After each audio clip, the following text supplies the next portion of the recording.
परिसीमन के बाद उत्तर प्रदेश के विधानसभा में करीब 100 तो वहीं लोकसभा के करीब 30 सीटें बढ़ने की संभावना है।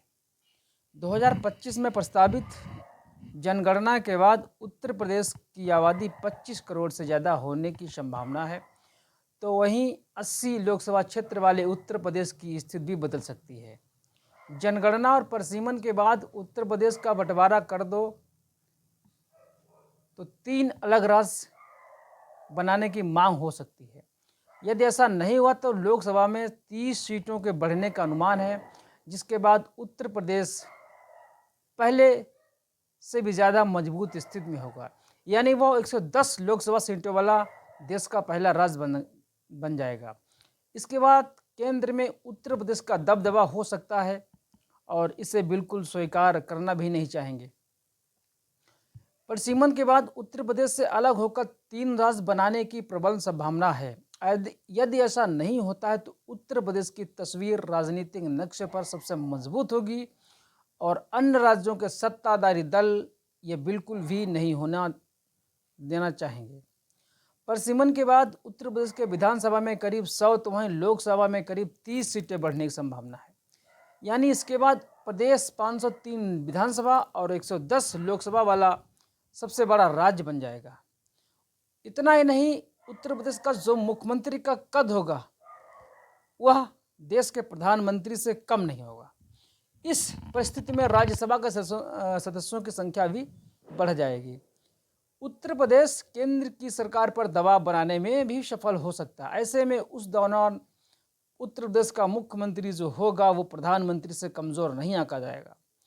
उत्तर प्रदेश में Bahujan Samaj party, Bharatiya Janata party, Samajwadi party और कांग्रेस सबसे बड़े राजनीतिक दल हैं। ऐसे में 110 लोकसभा और 503 विधानसभा वाले प्रदेश के अध्यक्ष का कद भी बढ़ जाएगा। समाजवादी पार्टी और बहुजन समाज पार्टी जैसे दल केवल एक राज्य से ही केंद्र में अपनी मजबूत स्थिति बना सकते हैं, जिसे भारतीय जनता पार्टी, कांग्रेस जैसी राष्ट्रीय पार्टियां होने देना नहीं चाहेंगी। यानी इतनी ताकत देने से बेहतर है कि 2 या 3 अलग राज्य बना दिए जाएं। जब उत्तराखंड का बंटवारा नहीं हुआ था तब जो है समाजवादी पार्टी और बहुजन समाजवादी पार्टी का तब वहाँ उनका वर्चस्व था। जब उत्तराखंड अलग हो गया उत्तर प्रदेश से तो उनका वहाँ पे जो है जो क्षेत्रीय पार्टियां थीं उनका जो है राजनीतिक जो स्थिति थी वो बिल्कुल ज़ीरो पे पहुँच गई है।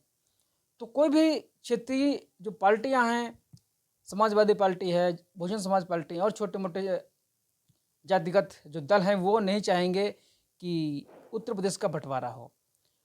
भाजपा छोटे राज्यों के समर्थक रही है, यहाँ तक आरएसएस और भी छोटे राज्यों का समर्थक रहा है। स्वर्गीय अटल बिहारी वाजपेयी जी की सरकार में मध्य प्रदेश से अलग छत्तीसगढ़ और उत्तर प्रदेश से अलग उत्तराखंड जैसे राज्य बनाए गए। परिसीमन के बाद उत्तर प्रदेश से अलग छोटा राज्य बनाना यदि भाजपा के लिए फायदेमंद हुआ तो मोदी सरकार इसके पीछे नहीं हटेगी।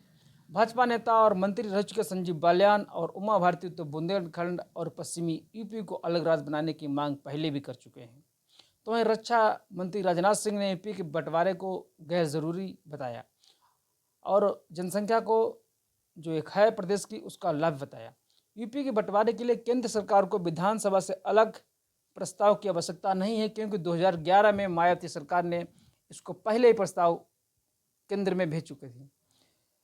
सरकार यदि चाहे तो यूपी का बंटवारा कर सकती है। कुछ जानकारों का मानना है कि केंद्र सरकार विधानसभा और लोकसभा सीटों की संख्या को फ्रीज भी कर सकती है, जिसके बाद बंटवारे की आवश्यकता नहीं पड़ेगी।